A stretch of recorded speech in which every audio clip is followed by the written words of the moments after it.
Om Namo Bhagavate Vasudevaya. Om Namo Bhagavate Vasudevaya. Om Namo Bhagavate Vasudevaya.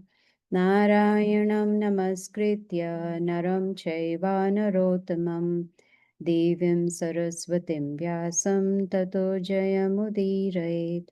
नष्टप्रायेषु अभद्रेषु नित्यं भगवतसेवया भगवति उत्तमश्लोके भक्तिर्भवति नैष्टिकी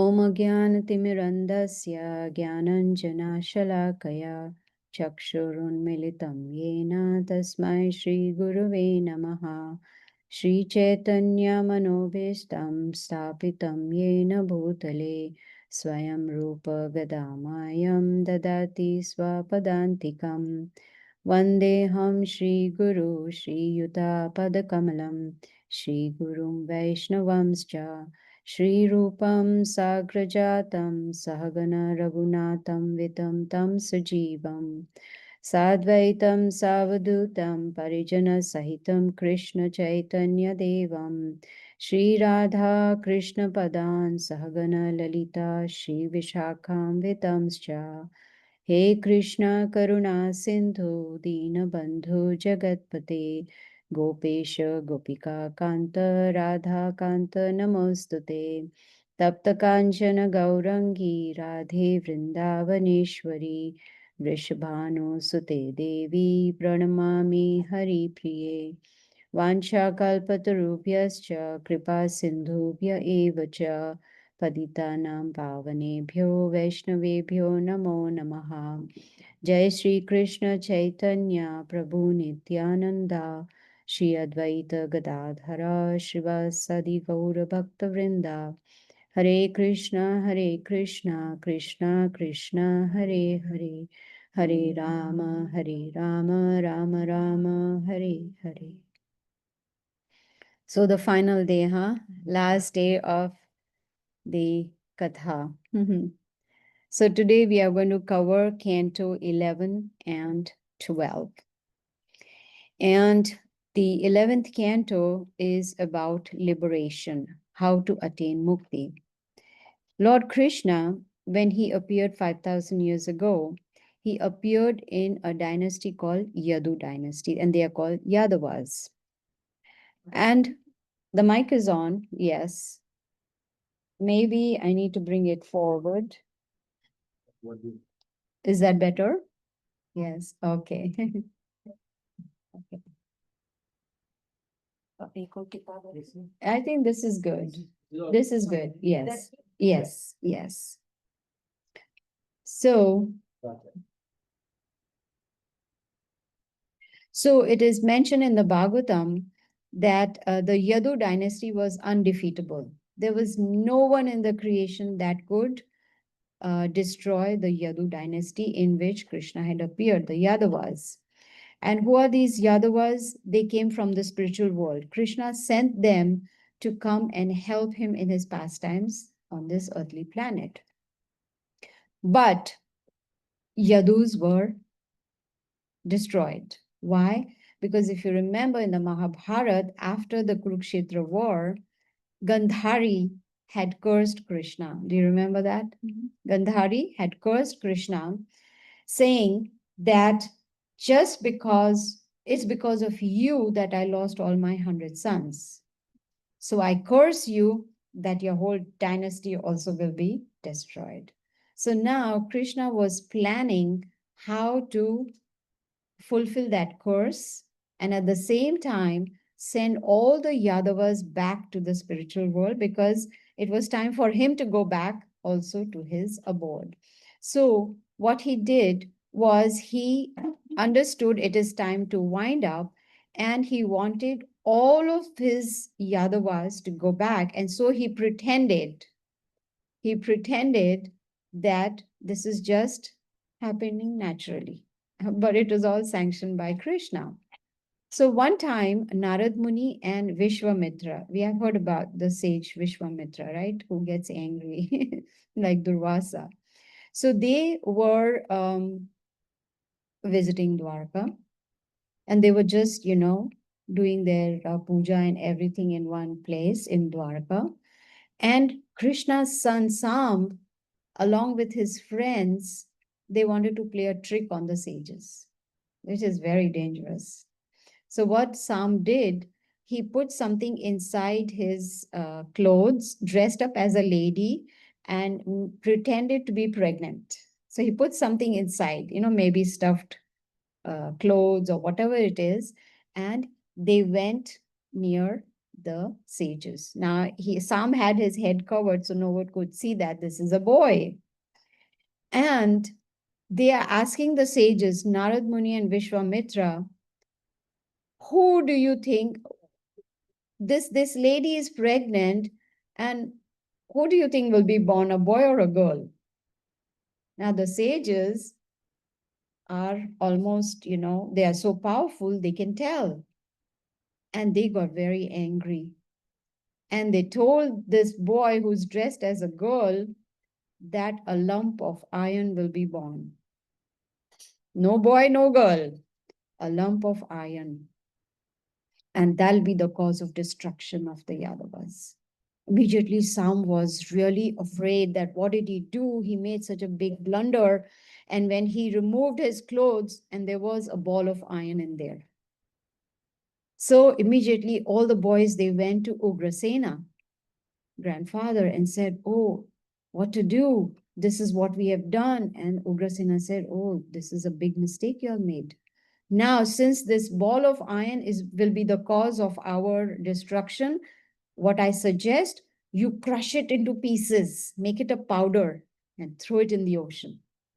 Then there will be no destruction. They did that. But guess what? The waves brought those pieces of that powder, iron powder. What is it called in English, that iron powder? Something is called. I forget. Oh. Huh? Iron ore. No. Ore, I guess so. Iron ore, yes.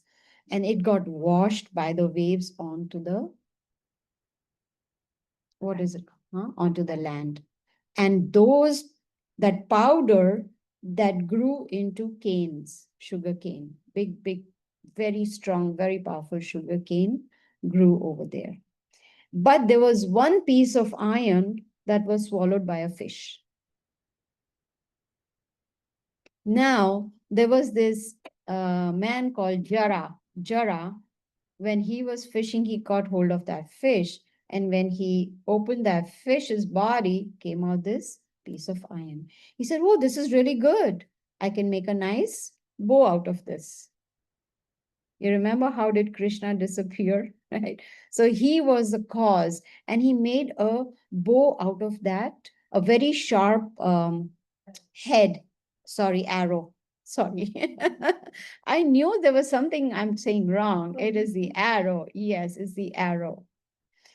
And that the sharp end of the arrow was made with this iron piece.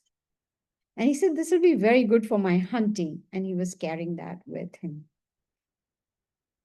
And in the meantime, Krishna, he told Uddhava that I am going to leave this planet very soon.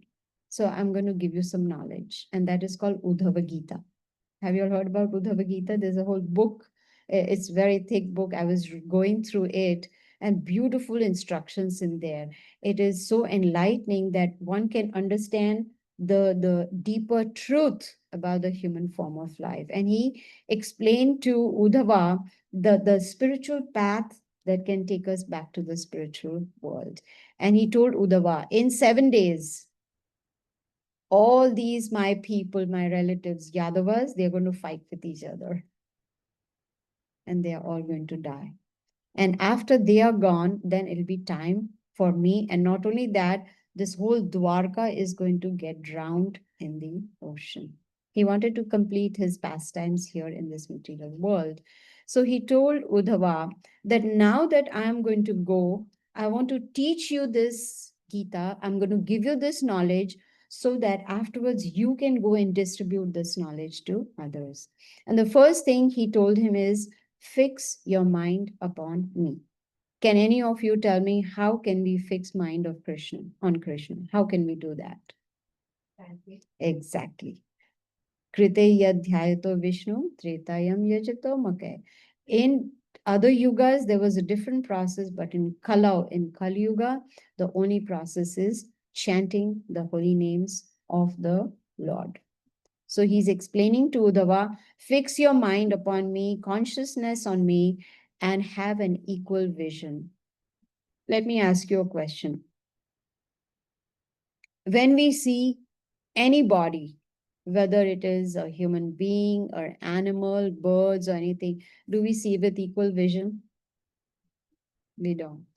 Well, we need to. This is what Krishna is teaching Arjuna, that Vidya Vinaya Sampane Brahmane Gavi Hastini Shuni Chaiva Swapakecha Panditaha Samadarshina. We have to become Samadarshina, which means have an equal vision. It doesn't matter whether we see a Brahmana, an elephant, a cow, a dog, a human being, anybody we see with equal vision. So here he's giving him knowledge of Bhagavad Gita, but a lot more before he leaves this planet. And he said it's because of Maya that people get so absorbed in things. My house, my car, my family, my clothes, my jewelry. What else? Can we think of anything? Huh?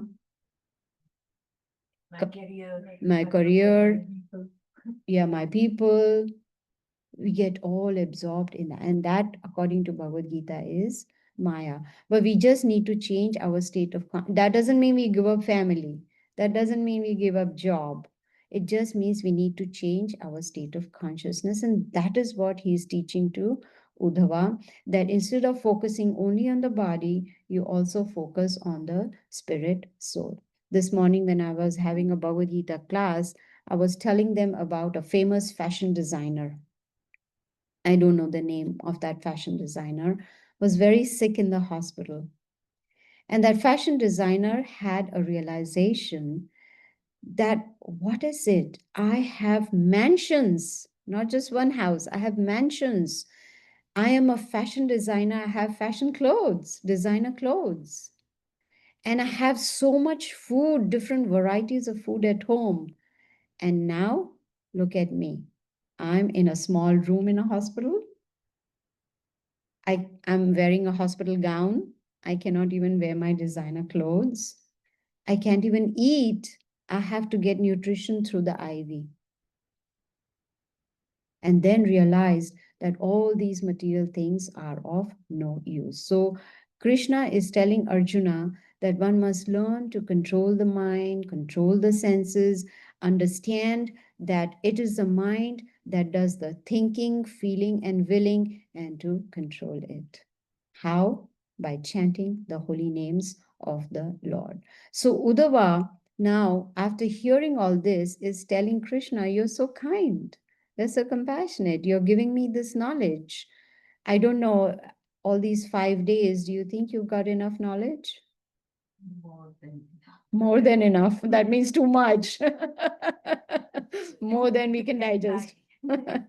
Yes, too much to apply. Exactly. But we can take baby steps, right? Take one step at a time and then we can progress. So here, Uddhava is telling Krishna that you are so kind that you are teaching me yoga of perfection. What do you think is yoga of perfection? There are different forms of yoga, right? There's a yoga ladder.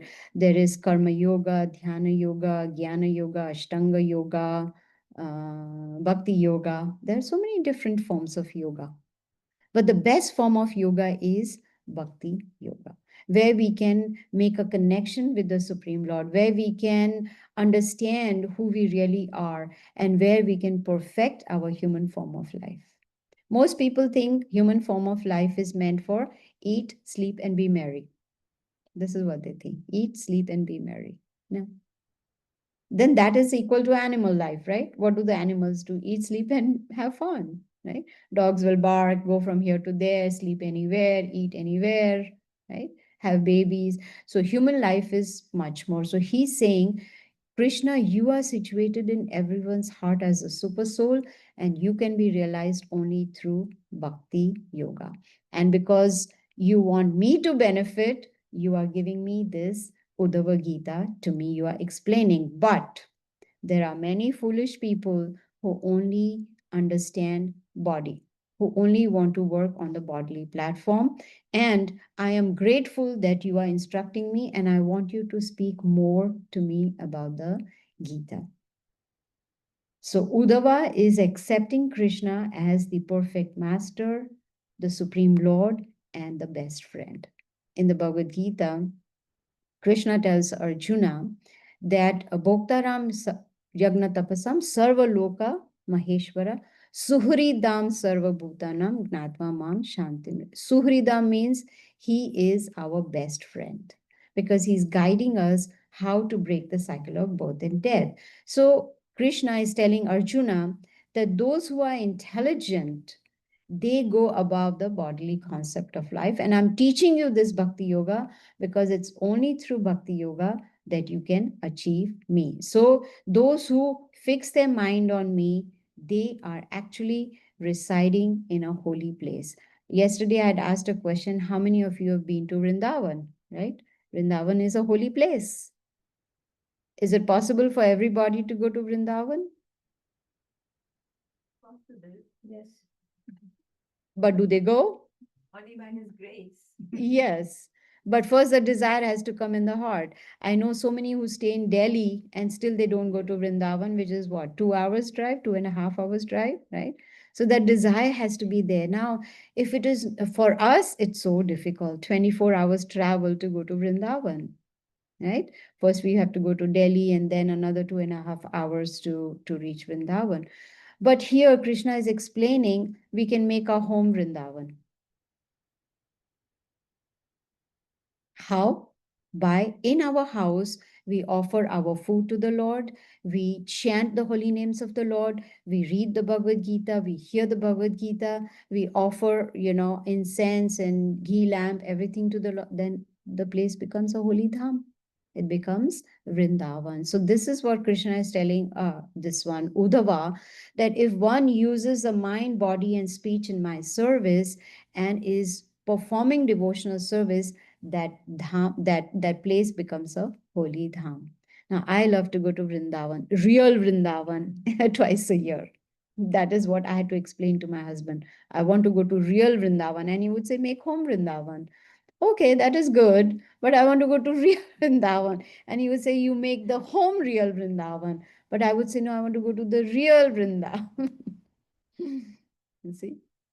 It is good to do both. You make the home Vrindavan and also visit that holy dham. So Krishna is telling Uddhava that you can reach me by using your intelligence. You see, this Uddhav Gita is very, very, very important. It has a lot more knowledge than the regular Bhagavad Gita because this is the last instruction of Krishna. He had already spoken the Bhagavad Gita on the battlefield of Kurukshetra. And now, just before leaving the planet, he is explaining. He's saying that one who runs after enjoying the senses is the cause of all the suffering. They are the cause of their suffering. There was a lady called Pingala. Her name was Pingala, and she was a prostitute. And so one day she was standing outside waiting for some customers, and no one was coming, and she was getting very frustrated. She was feeling dejected, because that was her only source of livelihood, and there were no customers. And so she waited, disgusted. She said, I renounce this. I renounce this profession. Isn't that wonderful? She renounced that profession and she said that it's better that I sit down, I meditate on the Supreme Lord, I think about Him. And when she did that, she was very peaceful. She was very happy. And it is said, then later on, she attained liberation. So it is not what work we do, it is our state of consciousness. What are we thinking? What are we meditating upon? So Krishna is telling Uddhava that those who think of me, those who fix their mind upon me, they achieve transcendental peace. Then afterwards in this canto, Narad Muni, he instructs Vasudev. Who is Vasudev? Father of Krishna. So he's instructing, fortunate are those living entities who get instruction from devotees like Narad Muni. And Narad Muni is telling Vasudev that the Supreme Lord Krishna, whom you think is your son, he comes in different yugas in different colors. In Satya Yuga, he comes in white color, which is white is like the color of swan, right? Swan is also called Hamsa. So he comes as an incarnation of Hamsa. And what does he teach? Meditational yoga. How to connect with the Supreme Lord in meditation. And we have heard that the meditation for Kali Yuga is chanting the holy names of the Lord. Then he said in Treta Yuga, Krishna appears in red color and he comes in with 4 arms. Even as Hamsa, he comes with 4 arms. And in Treta Yuga, he comes with 4 arms, and his name is Yagna. Yagna is another word for sacrifice, and he teaches how to perform Vedic sacrifices. We are going to do a fire sacrifice today, right? After this katha, we are going to do that is Yagna. So Krishna came as an incarnation as Yagna in Treta Yuga in red color. Now in Dwapar Yuga, he comes in his original form, blue Shamasundar form as Krishna himself, wearing, yellow garments, like I have explained, black curly hair, beautiful lotus-like eyes. So he comes in Dwapar Yuga as Krishna. But in Kali Yuga, Narad Muni is telling Vasudev, in Kali Yuga, Krishna appears in golden color, and that is Chaitanya Mahaprabhu. And he came 540 years ago in Kali Yuga in golden form. Now, how did he get this gold form? He got this gold form because it is Radha and Krishna together. They have descended together, and he's got the golden complexion of Radharani, and he's come down. And what is the purpose of him coming down as Chaitanya Mahaprabhu in golden form is to give us the Hare Krishna Mahamantra. What is that Hare Krishna Mahamantra? Loudly. Hare Krishna, Hare Krishna, Krishna Krishna, Hare Hare. Exactly. This is what he came to give us. Just like the doctors give medicine for particular disease, we have a disease in Kali Yuga. Can anyone guess what disease do we have? We have 2 diseases, of course. One is excusitis, when it comes to spiritual classes or spirituality, we have a lot of excuses up our sleeve. And the second disease, which is more dangerous, is Maya. We are under Maya. Do you know what's Maya? It's not a lady like Maya name. The power. It's illusion. It's illusion. The illusion that we have. What is the illusion? I am never going to die. I'm going to live forever. This body is going to be there forever. It is not going to dwindle. So this is Maya. So here, Lord Chaitanya Mahaprabhu came to give us the goal in Kali Yuga is chanting the holy names of the Lord. So Narad Muni is telling Vasudev, don't think this boy Krishna is just your son. He is not just your son. He is the Supreme Personality of Godhead, and you should meditate on your son, who is the Supreme Lord, and you should follow his instructions. Now, this particular canto number 11 also talks about another Gita. Now, you may say, how many Gitas are there? There is Bhagavad Gita. We just had Uddhav Gita. Now, there's another Gita called Aila Gita. Have you heard about that? It was sung by a king, Pururava. Now, this king Pururava was very wealthy. Of course, king means he has a lot of opulence. One day, he happened to see the most beautiful Apsara, and her name was Urvashi. Have you heard about Urvashi? She's the most beautiful Apsara. So when he saw Urvashi, he was mesmerized by her beauty. And he was like, I got to have her. She's mine. And so he approached Urvashi and he said, I want to marry you. I want to spend the rest of my life with you. Isn't that a vow taken at marriage? We'll spend the rest of how long it lasts, that depends on each marriage, but that vow is taken I think there are what, 7 vows taken, right? Seven, you go around 7 times. What is that called? Fere, yeah. I've forgotten so many years. I'll be celebrating 50th wedding anniversary next year. So you can imagine I've forgotten what that fere is. So those vows are there, right? So here, Pururava said, I'm ready to take any vow for you because I want to marry you. And so she said, there's only one condition, I can marry you. And that condition is that I should never be able to see you undressed. I never want to see you undressed, ever. The moment I see you undressed, I'm going to leave forever. He said, yes, yes, yes. I keep a promise. I will never. And, in the dark, it's okay. But when there is light, no. So she marries him. And as they say, living happily ever after. But it didn't happen like that. So they enjoyed for many, many years. They were together. And, he was very happy because he had the most beautiful woman in the world as his wife. Then it so happened one day, Urvashi would come, and then after the night, then she would go back, and then she would come and go like that.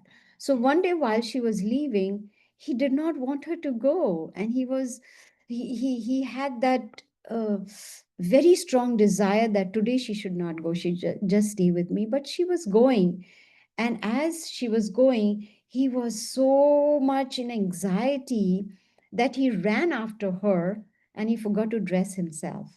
He ran after her, and at that time there was thunder and lightning, even though it was nighttime. In that light, she saw him undressed, and she said, that's it, no more.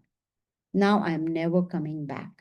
And that was disaster for him. He could not bear that loss for him because he was so attached to her, so attached to her beauty, to her body, that he could not think of anything else. That is Maya. But by the Lord's mercy, he had a realization. Everything is temporary. And so what he did, he sat down to meditate. He decided, I don't want to get attached to any other body. I don't want to get attached to even my own body.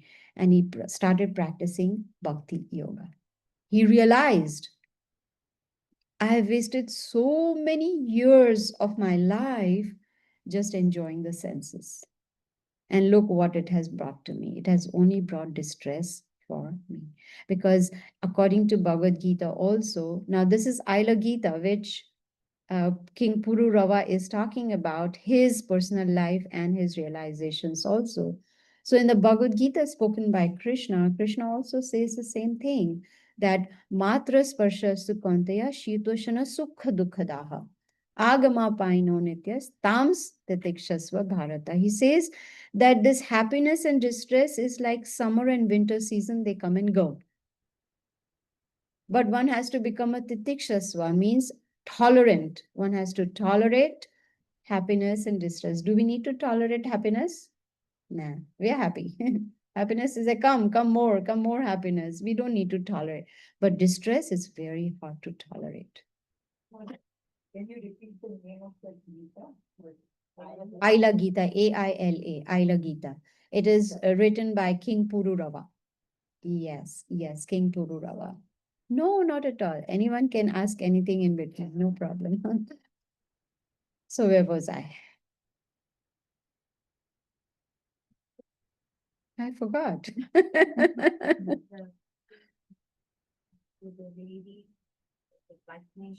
Yes, I was talking about happiness and distress. They come and go like summer and winter seasons. This is in chapter 2 of the Bhagavad Gita. And Krishna is explaining that we should not get attached when we are very happy or get distressed when there is sadness. So here, King Pururava understand, and so he fixed his mind on the Supreme Lord and he became peaceful. Why? Because when he started meditation, his false ego was gone. And then he realized his real ego. There's a difference between false ego and real ego. False ego is when we think I am this body. Real ego is when we think, I am the servant of the Supreme Lord, I am the spirit soul. So Krishna is telling Arjuna that one must associate with saintly people because association is very important. There is a saying, we are known by the company we keep. So if we keep company of saintly people, then we will be able to become more self-realized. So he says, associate with devotees, saintly people, and he says, discuss about me. So saintly people, when they meet, they don't just say Jai Shri Krishna or Hare Krishna or Hari Om. No, not that. They discuss. That is what we are doing, right? We are talking about Krishna Katha. So he says one should discuss about me, chant my glories, hear my glories, and what will be the end result? One will be purified of all the senses. So he said, those who hear the Krishna Katha attentively and faithfully, he said, they achieve my devotional service. So achieving devotional service to Krishna is not easy. How many people live in Atlanta? How many people live? Yes, in total. Guesswork. Millions of people. 2 million people. Is it more? But millions of people. How many are sitting here to hear Krishna Katha? You see that? You see that? Because it's very rare to get the opportunity to hear Krishna Katha. Very rare. But now that we have the opportunity, then we decide what do we do from here now. So after this, what do we do?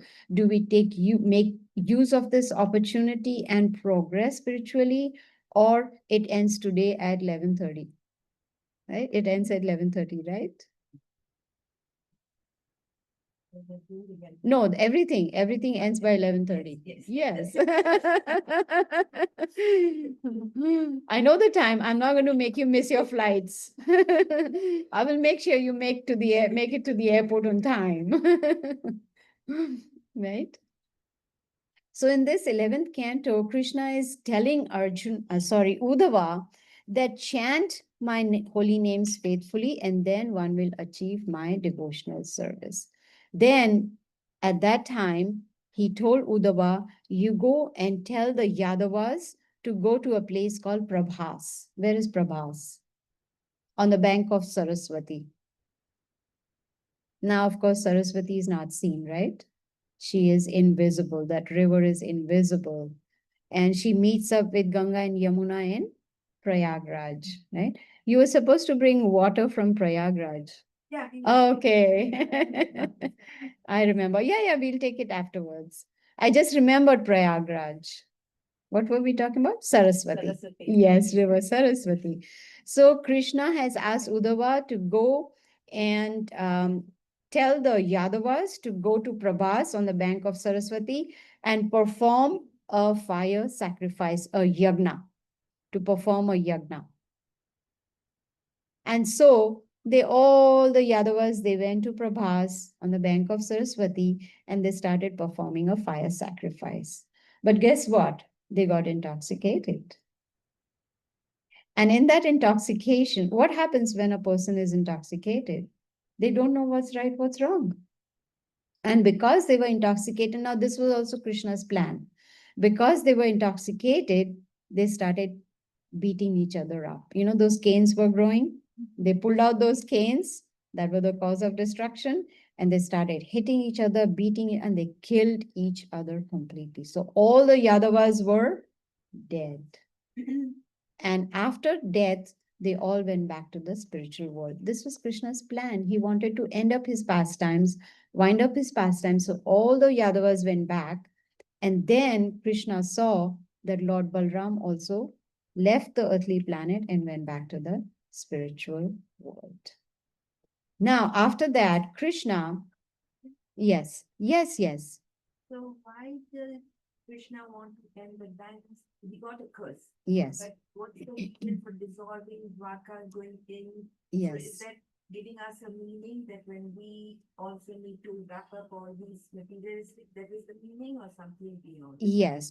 So first reason why Krishna wanted to end up his, send all the Yadavas back to the spiritual world, is the reason he brought them down was to help him in his pastimes, to be Dwarka Vasis, to help him in whatever he did in Dwarka as a king. But now that he was winding up and going back to the supreme abode, he first sent away the Yadavas. And the reason he wanted also the Dwarka city, of course, then he tells Uddhava also that this Dwarka also in 7 days is going to go inside the ocean, deep ocean. And because he did not want any trace to be left. Because it was Kali Yuga was coming in. Kali Yuga. So as soon as Dwapar Yuga ends, Kali Yuga immediately starts. And it was time for Kali Yuga to come in and end of Dwapar Yuga. So it was the time to wind up everything. And that was the reason. So what happened, now that Lord Balram also was gone, so Krishna, he went under a tree and he sat down. Now, someone told me that there was a serial, a TV serial called Radha Krishna. Anyone watch that Radha Krishna serial? Good. Huh? We just started it last. Oh, you did? We just started. So you will notice, I was told that towards the end, when it was time for Krishna to leave, when he was sitting under a tree, Jara, the hunter, right? He shoots an arrow at Krishna's foot. He thinks that's a deer, and he, shoots the arrow, and Krishna is in a lot of pain. And he's screaming, Radha, Radha, he's in so much pain. That's not what Bhagavatam says. Bhagavatam states that when Jara, he thought that is a deer and he shot the arrow at Krishna's foot, the arrow felt like flower petals to Krishna's foot.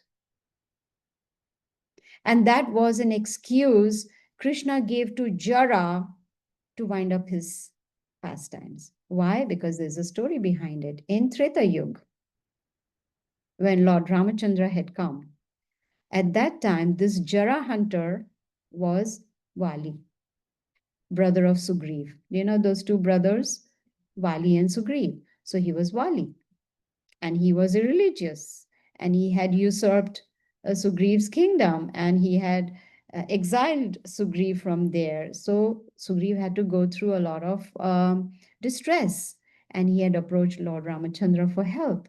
And what did Lord Ramachandra do? He hid behind the tree and he shot the arrow and killed Vali. Right? So at the time of death, Vali said, this is so unfair.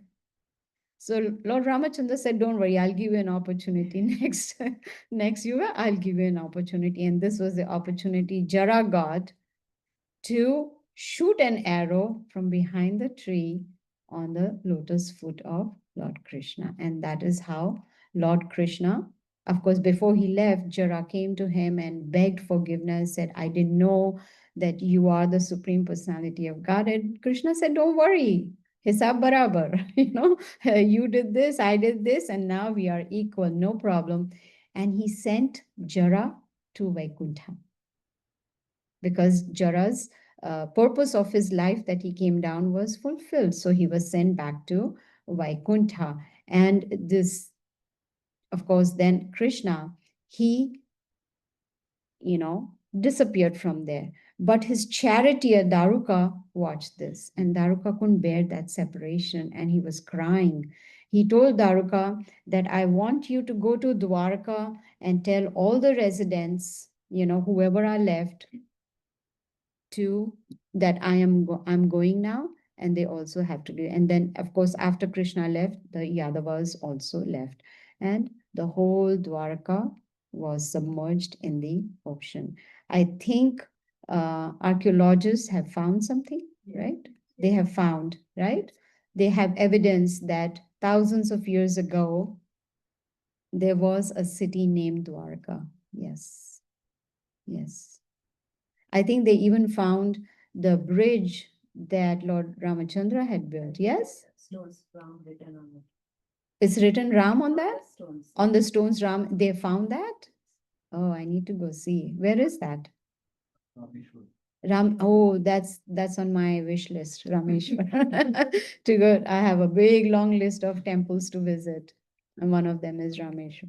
Is it easy to go there? Yeah, it's easy to go there. Oh, okay. First you and take you there.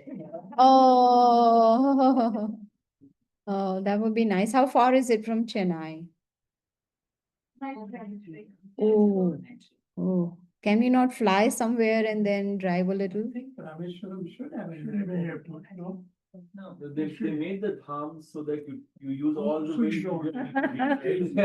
Yeah, do some austerity, perform some austerity to reach the temple. Train journey through the ocean. Through the ocean? That train goes through the ocean. Really? Oh, then train journey. Okay, train If you are journey. Krishna So, Bhakta, you will not be scared. oh. I'm talking for myself. Oh, okay. Have you been through that train Yeah. journey? Oh, Under the sea is the whole sea. You're going like no, you, this. yeah, that's what I thought. I said, like, you go inside the ocean. I'm like, that's wonderful. And because you are of that subject, that bridge, Rama Setu, Huh? there is a stone that you can buy there. Okay. And that stone, when you put it in the water. It floats. Yes. I have seen that floating stone in Dwarka. When I went to Dwarka, when I went to Bet Dwarka, you go by boat and you go to Bet Dwarka. There was a man sitting there, and Ram was written on that stone, and it was floating. Yes. The estimate, because you're talking about Dwarka found under the water, that was, I think, a European team. There was a video on Okay. it. Okay. They estimated through NASA Uh-huh. 30,000 years. But there is one Mr. Nilesh Oak, he's a big astrologist, Mm-hmm. very well known, Mm-hmm. and he has estimated the Mahabharata war about from today, it was about 7,800, 7,700 years ago. Okay. Yeah. 7,000. I mean, I don't have the exact number, but Okay. in that Okay. range. Mm-hmm. Mm-hmm.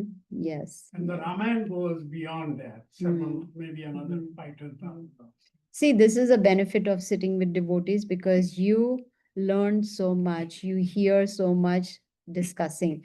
We talked about Rameshwar, and then we found out about, about Lord Ramachandra and about the archaeologists, and so much knowledge. So here we see that now Dwarka was submerged in the ocean. Yadavas are gone, Lord Balram is gone, and Lord Krishna also is gone. Now you may say Bhagavatam is finished, right? Nope. The final instruction is there for us in Canto 12. And Canto 12 is first of all talking about four kinds of destruction. There's Nitya Pralaya, which is like constant deterioration. Then Nemitika Pralaya, which is occasional destruction, where, planets are destroyed at the end of Brahma's day. If you remember, I said Lord Brahma lives for 100 years. But when we calculate with our earthly years, it is 311 trillion, 40 billion years. Yes, that is his lifespan. So when he completes one day, which is 24 hours, there is occasional, like partial annihilation. But when he completes his 100 years, that is when there's complete destruction. Everything is destroyed, and then new creation takes place. So then it talks about Prakritika Pralaya, which is total destruction. Then Atyantika Pralaya, which is a final destruction of false ego. So now this canto number 12 is... Can you tell those pralaya? One is the Nitya Pralaya. Nitya Pralaya, it says, is constant What is the other deterioration. second? Nemitika. Nemitika. Yes, that is occasional destruction. Yeah. Occasional. Then there is Prakritika, which is total. Laksha? Prakritika, like Prakriti, like Okay. that. Prakritika. And then there is Atyantika, which is the final destruction. The main thing of this Canto 12 is symptoms of Kali Yuga. What do we find in, are we in Kali Yuga, Satya Yuga? 100% sure? Yeah. There's a question Yeah. that isn't Kalyug and Satyug a state of your being? Like when you're in a good, like the morning state, you're energetic, your clarity and everything, and that's like a subdued type of a stage. When you're in negative thoughts, in a bad mood, isn't that like the Kali? Isn't that all internalized, or it's really something like that which the books and the scriptures say?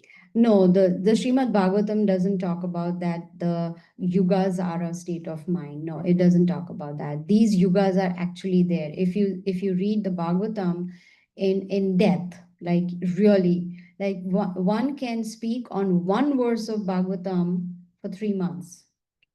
How deep it is. We are finishing in 5 days, 2 hours each day, right?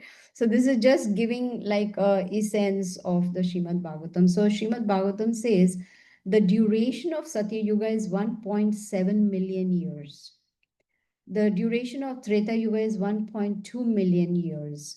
And Dwapar Yuga is 864,000 years.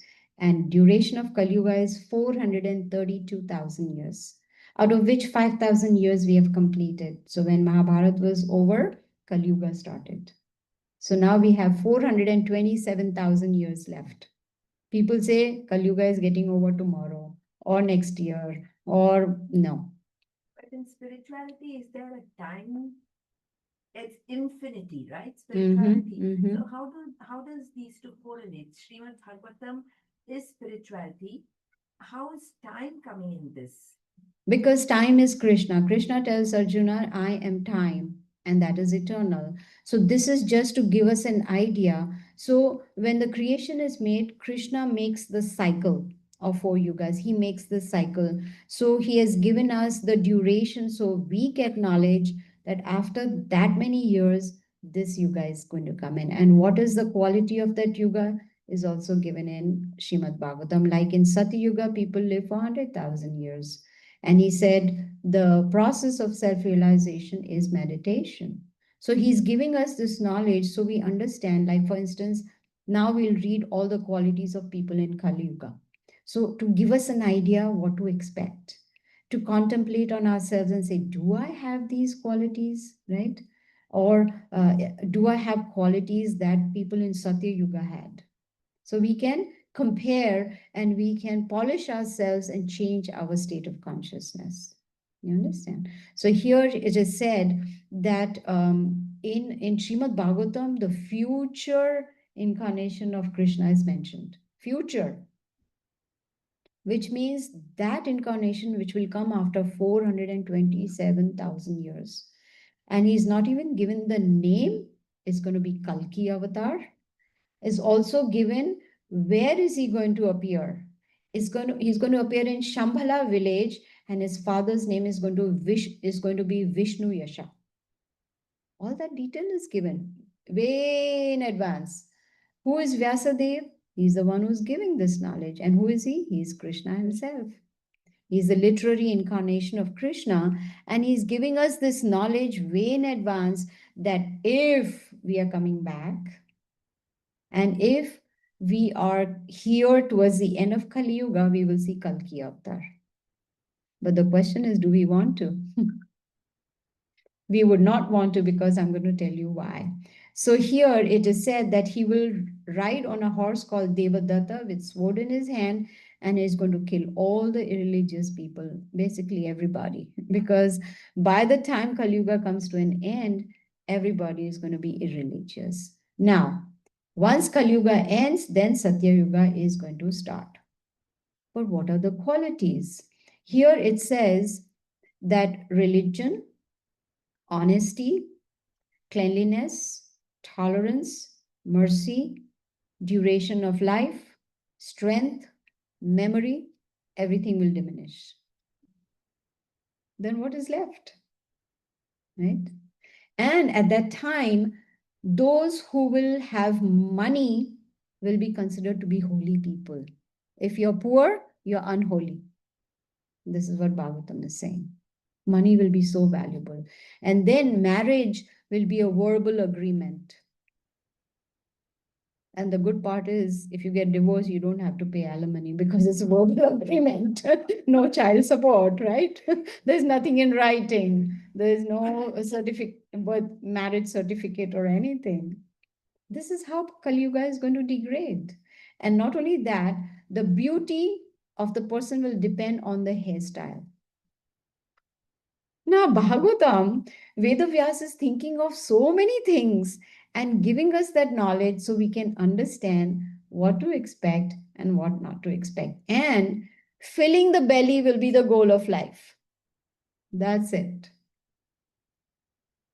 And not only that, in this canto, Vyasadeva is giving us this knowledge that people, they will be tormented by quarrels, by hunger, thirst, and disease. There will be severe anxiety and there will be no spirituality. And the person who lives 50 years will be considered a very old person. 50 years. It's like now it's 100, years is considered very old. 50 years, very old. So how do we feel now? Depressed, huh? It's mix. Huh? It's such a mix. Mm-hmm. In what way is it a mix? Um, there is so much goodness, Mm-hmm. but what is being read and heard is um, not goodness. Mm-hmm. Mm-hmm. But then how do you, that is goodness. That's Because not it a is now. balance. This is now. This they are talking towards the end of Kali Yuga. 427,000 years from now. This is what he's telling, is that it's going to degrade gradually and it'll come a time when the maximum age will be 50, when people will be quarrelsome. There are people quarrelsome now also. There are some other disqualifications. People are lazy, misguided, short-lived. All these are mentioned in the Srimad Bhagavatam. Yes, we find goodness, but very rare. And that also is going to diminish. In fact, if we go more in detail in this 12th canto, we'll see that there will be so much degradation that the fruits that will grow will only have the skin and the seed. There'll be no pulp. There will be so much scarcity of food that people will eat each other. There'll be no food. How will they survive? This is all mentioned in this 12th canto. But you have So- to accept it because that's the state. Because these are the words of the Supreme Lord. This is what is given in the Srimad Bhagavatam. And Srimad Bhagavatam is written by none other than Krishna himself. And in the Bhagavad Gita, Krishna says, Sarvasya chaham hridi sanivishto, matah smritir jnanam apohanam cha, vedescha sarver aham eva vedyo, vedanta krit veda vid eva cha. He says, I am situated in everyone's heart. From me comes remembrance, knowledge, and forgetfulness. So we make a choice. What do we want? And he says, I am the compiler of the Vedas. He's making it very clear. Arjuna, I am the compiler of the Vedas, and the purpose of the Vedas is to know me. So these words are, this is written by Krishna himself as Vedavyas. So here, now Shukadev Goswami, he is now giving final instructions to Parikshit Maharaj. Parikshit Maharaj is about to die. Now he's already heard Bhagavatam for 7 days and nights, non-stop. No hunger, no thirst, nothing.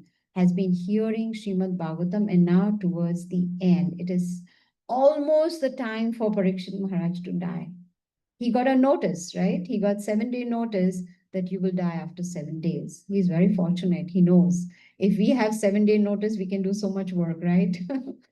Take care of so many things and prepare ourselves, but we don't get that notice. But he had a notice. So now Shukadev Goswami is giving final instructions to Parikshit Maharaj that death is unavoidable for all living entities. Even in Bhagavad Gita, Krishna says, those who are born are sure to die, and after death, one is sure to be born again unless one breaks the cycle of birth and death. That is why there is a saying, as sure as death. Have you heard that? as sure as death. So here Shukadev Goswami is saying that it's unavoidable. It's time for you to die, so it's time for you to die. But to remember, you are not dying. Why? Because you're the spirit soul. It's just the body that is going to die. So he tells Parikshit Maharaj, now you fix your mind on Krishna. You meditate on Krishna. You've heard Krishna Katha for 7 days. You've heard the pastimes of Krishna. Now I want you to fix your mind on Krishna and chant his holy names. When you do that, then all the inauspiciousness will be destroyed and everything will become very auspicious. In fact, he told Parikshit Maharaj that in Kali Yuga, minds are agitated, people are disturbed, and chanting is the only way to achieve the supreme destination. So this is how in fact, he gave one very nice verse to Parikshit Maharaj where he says, Kaler dosha nidhe rajan asti hi ek mahan guna. Kaler means Kalyuga dosh. Dosh means faults. Kalyuga is an ocean of faults, but there's Mahan Guna. One Mahaguna, one best thing that is happening in Kalyuga is just by chanting, one can achieve the supreme destination. Just by chanting. That is Mahan Guna. And that is what Krishna taught us when he came 540 years ago. So now Parikshit Maharaj, he has heard Srimad Bhagavatam for 7 days. He has become fearless. He was fearless before also, being a devotee of the Lord. Now he's become fearless. And now he's totally absorbed in thinking about Krishna. His ignorance is gone. He's enlightened. And now he begs permission from Shukadev Goswami to sit down and focus his attention to the lotus feet of the Lord. And Shukadev Goswami gave him permission and he left. Shukadev Goswami now is gone from that place. So only person left is the sages and Parikshit Maharaj waiting for the last moment. Now he's free of doubts. And at that time, the snake bird, the curse was that the snake bird called Takshaka is going to come and bite him. So this Takshaka comes in the form of a Brahmana, not as a snake, comes as a Brahmana, bites Parikshit Maharaj. Parikshit Maharaj's body turns into ashes and this Brahmana goes away. Then finally, if you remember, I had said there is a simultaneous conversation going on between Shukadev Goswami to Parikshit Maharaj and Suta Goswami to the sages at Naimisharanya. So now Suta Goswami, after relating this whole Bhagavatam, he summarizes the topics of Srimad Bhagavatam. So what I'm going to do now is we spent 4 days, 2 hours each. That's 8 hours. So now I'm going to summarize for 8 hours. You all will get a heart attack.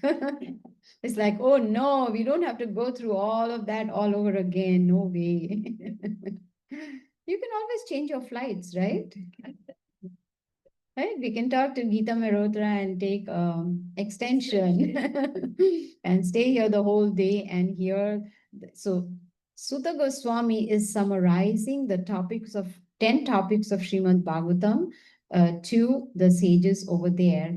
And he says that anyone who hears Krishna Katha, see, this is the final part of Srimad Bhagavatam, which if we can focus on, we can improve our spiritual lives. He says that anyone who hears Srimad Bhagavatam, who hears this Krishna Katha, is bestowed with mercy of Krishna, gets the mercy of Krishna, and is relieved of sins. Have we committed any sins? You don't have to answer. We all know the answer. We all know the answer, right? So if you want to get rid of all those sinful reactions, just hear Srimad Bhagavatam, just hearing the Krishna Katha. And he says that the mind becomes purified and one can attain devotion to Krishna. That's the most important part of this. Hearing Srimad Bhagavatam, he says, is equal to studying all the Vedas. That means in 5 days, We have studied Rig Veda, Samaveda, Atharva Veda, and Yajurveda. We have studied all of them. Yoo-hoo! We have really accomplished something, right? Just by hearing Krishna Katha, hearing Srimad Bhagavatam, this is what it's equal to studying all the Vedas. Why? Because Srimad Bhagavatam, which is the essence of the Vedas, is spiritually enriching. It has such spiritually rich topics about Krishna, about his pastimes, about pastimes of his devotees. And it is teaching us the process of bhakti yoga, how we can just by mantra meditation, just by hearing, just by chanting, we can achieve the supreme goal of life. But the choice is ours, right? Like Krishna says, I'm in everyone's heart. From me comes remembrance, knowledge, and forgetfulness. So if we choose to forget him, he will say tathastu, forget. If we choose to remember him, he'll again say tathastu. He will help us to remember him. But for that, we have to make that endeavor. So process of bhakti yoga is explained towards the end of 12th canto, and also gives us the goal, which is to chant the holy names. Now, towards the end, Sutta Goswami says that anyone who gives a gift of Srimad Bhagavatam to someone, Srimad Bhagavatam is a big set. I wanted to bring it today, but I couldn't carry it. It's so heavy. It is very heavy. 12 cantos. This is just one part. Usually at the end they open the Srimad Bhagavatam, that is the secret is revealed. So that's why it is in the, now that your secret is revealed, we show the Srimad Bhagavatam. Oh, so this is only Bhagavat Rahasya. This is only Rahasya. I'm talking about the whole Bhagavatam set. Yeah, this is The the whole, secret, right? yeah. This is just the Rahasya, but if we want the benefit, we have to have the whole Bhagavatam set, which is 12 cantos, and it is very heavy. So it says, one who gives the gift of Srimad Bhagavatam attains the highest destination and is relieved of all sinful reactions. And that person receives the mercy of the Lord and devotion to him. This is how 12th canto ends. Srimad Bhagavatam ki jai. So if anyone has any questions or comments, you are welcome to ask.